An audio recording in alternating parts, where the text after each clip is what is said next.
to start off, hats off to Coach Dilfer and his program. We knew that was a good team. I think I read somewhere we were the underdog even coming into the game. And so we knew, especially offensively, that this team was one that has scored on pretty much everybody that they played. And now, obviously, we didn't envision what took place today. But, there's a lot of mixed emotions because I am really, really proud of the way, to go into the locker room having given up a touchdown late that was set up by a fake punt that the special teams gave up, to go in the locker room pretty down, to be honest with you, and then come out, I believe it was first play, I know that was first series, and throw pick six. And, I think previous teams would have folded right there, but I also think that, we've got to grow up a little bit, and we've got to not ride these waves and roller coasters of emotion and learn how to play at a very high level. And it's okay to be emotioned in that moment, good or bad, but there's got to be a switch that flips, and it's back to business as usual. Every play has a life cycle of its own, and it just felt like our lows were really, really low, and our highs were high, but we can't live there. We've got to live in the middle, and really proud of the fight.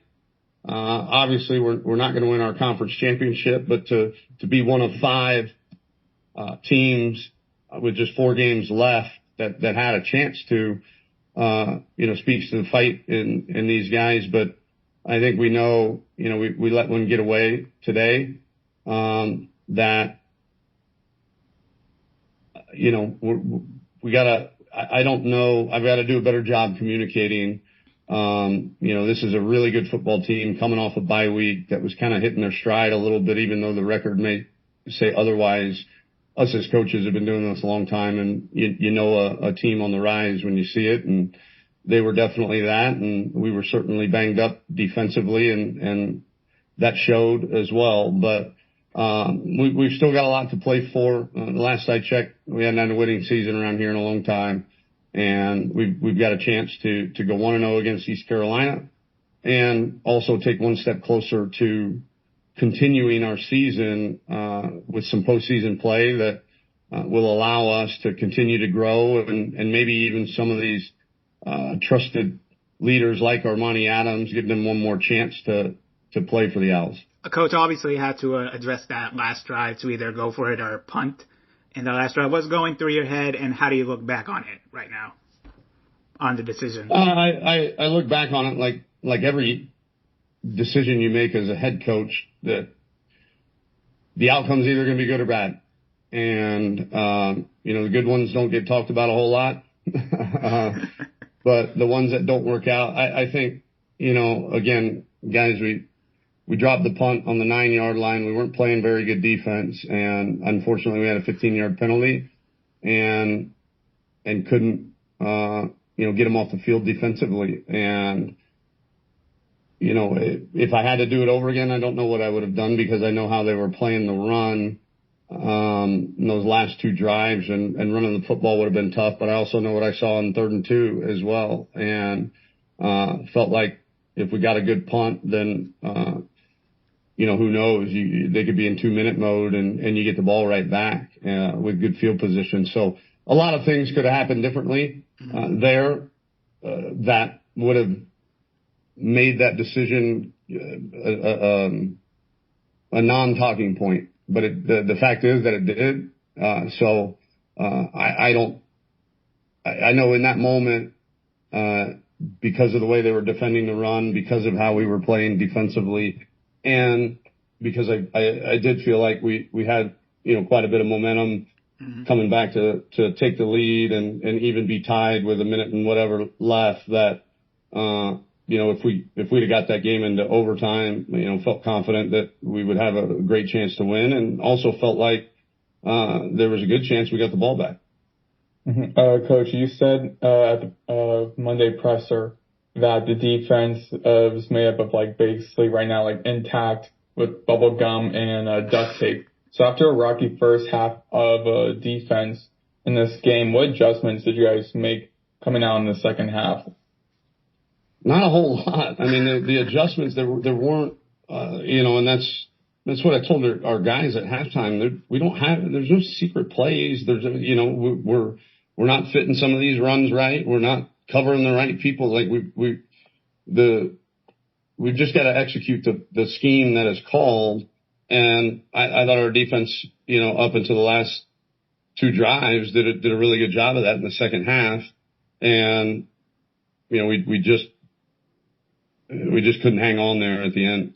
The game ended by a field goal, and in the beginning of the game, your guys' opening drive, I believe you guys had a chance for a field goal and chosen to go on 4th and 3 inside the red zone. Do you kind of regret that decision, not going for that field goal, or was it kind of a spur moment in that moment?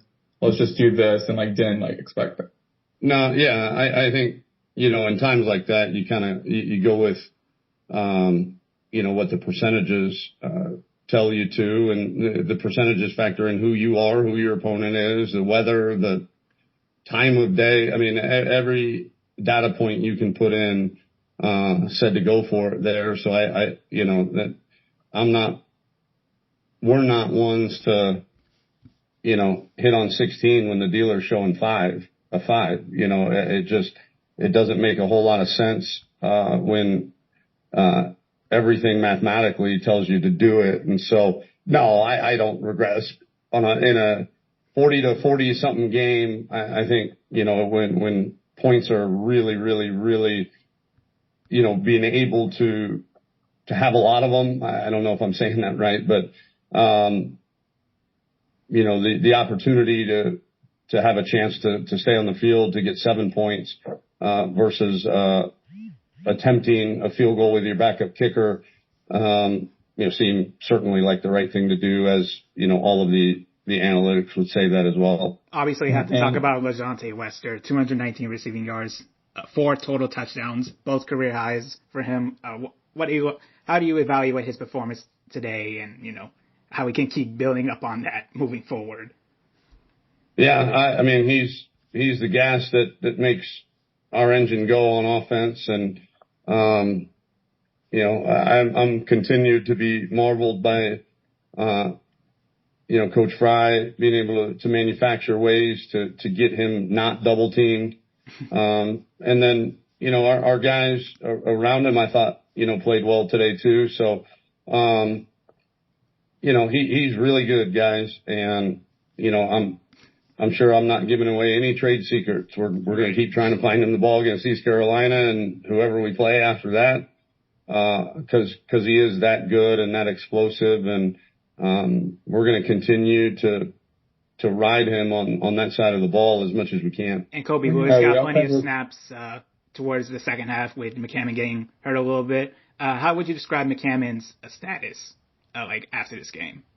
Well, he didn't go back in, so I don't know. I know that foot, calf, ankle has been really bothering him here for pretty much the better part of the season, at least, at this level, probably for the last month or so. And so, we'll find out when we get back, just how bad it was, and, go from there.